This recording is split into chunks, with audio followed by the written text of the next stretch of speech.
Let's get in the flow. Hey, it's Kelley Johnson, and I'm so glad you're here. This season, we're exploring what it means to simplify, rest, and reset so that we can align our lives with God's vision and purpose. Here's what's coming up in this episode.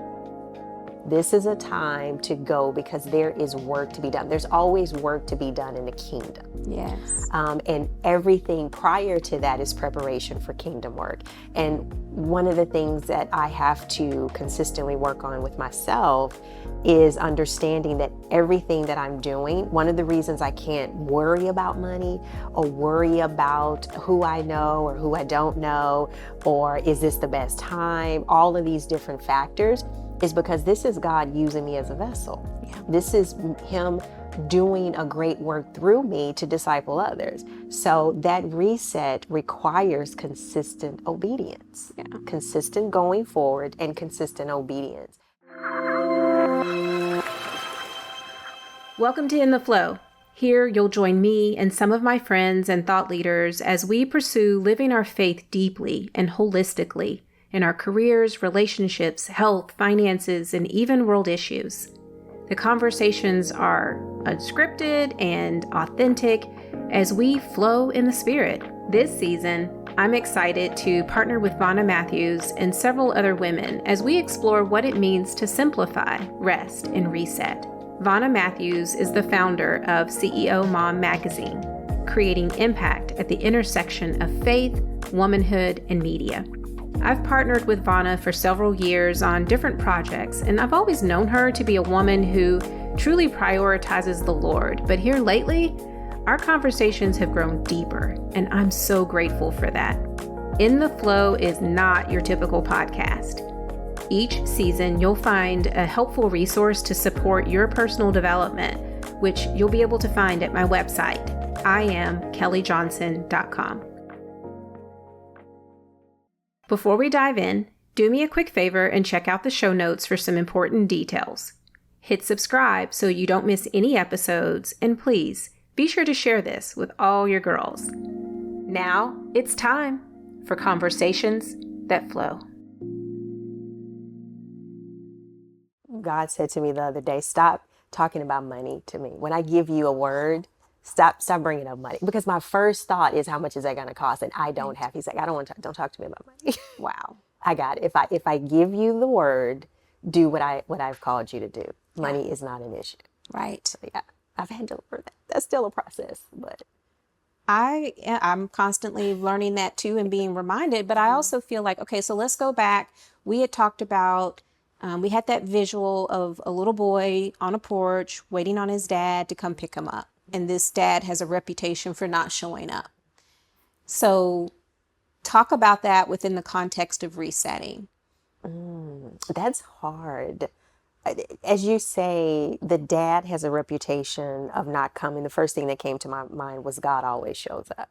Right. I mean, the earthly dad has a reputation. Right. Yeah. Right. Mm-hmm. And so I'm in thinking about, because we've talked about how it feels like he's not going to show up, but that made me think about, but right. God always shows up. And I think when we think about the reset, it goes back to, he's going to show up. It may not be the way you want him to, but you have to always be prepared for him to move you and to go. Yeah. And that go is a big part of the reset, because the reset to me is movement. Like the simplification is pruning, the rest is stillness, the reset is movement.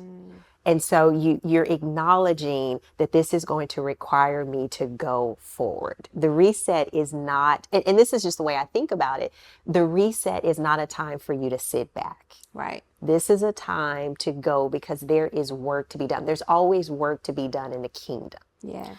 And everything prior to that is preparation for kingdom work. And one of the things that I have to consistently work on with myself is understanding that everything that I'm doing, one of the reasons I can't worry about money or worry about who I know or who I don't know, or is this the best time, all of these different factors, is because this is God using me as a vessel. Yeah. This is Him doing a great work through me to disciple others. So that reset requires consistent obedience, consistent going forward and consistent obedience. And I, going back to what I was saying earlier, is being postured to hear him so that you're constantly doing what he has called you to do, so that you're constantly prepared, or allowing him to write the story. Yes. That for me is what reset is, and how it's kind of played itself out in my life. And I just feel like it's important for us to remember that the Lord is a multitasker. Yes. So when he's telling us to go, there's always multiple things he's accomplishing through that one instruction. Yes. Right? Even just looking at the Dallas Power 15, there's probably at least 15 stories of what God did in that one moment. We're just hearing about a couple of them right now. But also, the Lord, in just this quick example, he took me out of my comfort zone.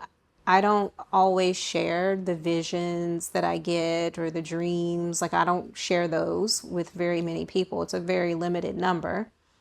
And he had me do that with kind of like a stranger, right? I'm like, she gonna think I'm weird, too woo-woo, whatever.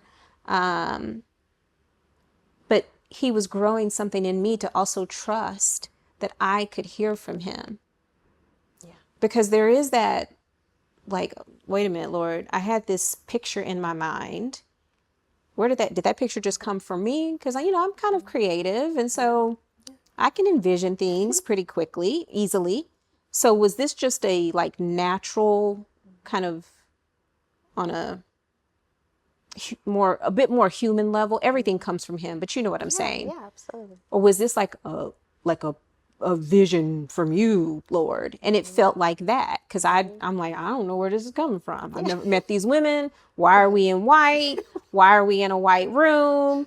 The only thing that didn't really happen is I also saw some white, big, fluffy pillows. That was the only sitting on the floor in white, big, plush pillows. That was the only part that didn't really happen. But that in that moment, he taught me that, yes, you do hear from me. And even in the instruction about writing Emerge, so he was working on me in my reset, in my go, in so many ways. Yes. And another thing I think of based on what you're saying is the reset is going to impact others. Yes. And so I think we take, at least for me, I take for granted that I'm not going to get to experience or see all of the impact. Like you're saying, there were probably other stories that we don't know about that come from that moment, that come from that day. Just because you don't know the impact or see it doesn't mean it isn't real and it isn't there. And so that reset is him positioning you to bless others and to be used to impact other people's lives, whether you are aware of what you're doing or not. Yeah. Or aware of what he's doing through you. So the more we talk about it, the more I realize that the reset is not about you. It's like, it's not about you. It's about him using you for others and for kingdom work and for kingdom business. And going back to what I said, that's why it's so incredibly important that we are reminded of his power and of his love and of his grace and how he provides. Because I've said this before, I think my cousin shared this with me from her pastor, but he says, God, if it's your will, it's your bill. So, that reset is positioning you to bless others and to be a vessel. And I think that I love what you're saying is that our reset, our go, is not about us. It's about others, because it is very easy to kind of, be like it's so easy to get caught up in that. And you see that a lot out on social media and everything. But I also, and oh my gosh, I lost my train of thought. But there was something that you were saying there about, it's about kingdom. Repeat what you said. I'm sorry. Do you remember? I believe I said it's about kingdom work. Like everything that you're doing is about kingdom work. Yeah. And I know. It's if we keep that perspective that this is about kingdom, it's about others, then it also makes it easier to create this virtuous cycle of simplifying and resting. Yeah. Right? Because we talked a lot about money, if God tells you to do something and you don't have the money, but sometimes you also don't feel like you have the people or the relationships that you need, or even the time you need in order to do it. That's also a big one for me. In my desire to preserve my rest, it's like, oh, but Lord, if you're asking me to do this and this, how am I going to preserve staying in a place of rest? And so I think at first I thought, I didn't necessarily see simplify, rest, reset as a cycle. I kind of thought of it as a bit more linear, but as we're talking about it, I think it is a cycle. I agree. I don't think I saw it as a cycle either. But it goes back to what I was saying is that everything isn't linear. I've had to get out of that mindset that it's linear. Like it's like this. Yeah. I agree. It's understanding that constantly dying to self, constantly becoming aware, because as we evolve, I was going to say our issues evolve, but as we evolve, even as we grow, there's new things we learn about ourselves that we need to become aware of and work on. Yes. Because we're so imperfect. The closer I get to God, the more flawed I realize I am. Yes, girl. And so you get through this a little bit, or for the most part, and then there's something else. And so you constantly have to be in the state of, okay, now we need to go back, and then we need to come back up here and we need to go back. And yeah, I agree. Yeah. Before you move on to your next thing, I want to encourage you to take a few moments to practice stillness and ask Holy Spirit what He wants to say to you right now. If you're feeling an invitation to go deeper on this topic, head over to iamkelleyjohnson.com to download this season's companion resource, a 21-day devotional, prayer, and journaling guide created by me and Vonna Matthews of CEOMOM Magazine. I'm so grateful you're on this journey of flowing in the Spirit with me. Please share this show with your friends and family, and don't forget to subscribe and write a review. I'd really love to hear from you. In the meantime, please stay in the flow.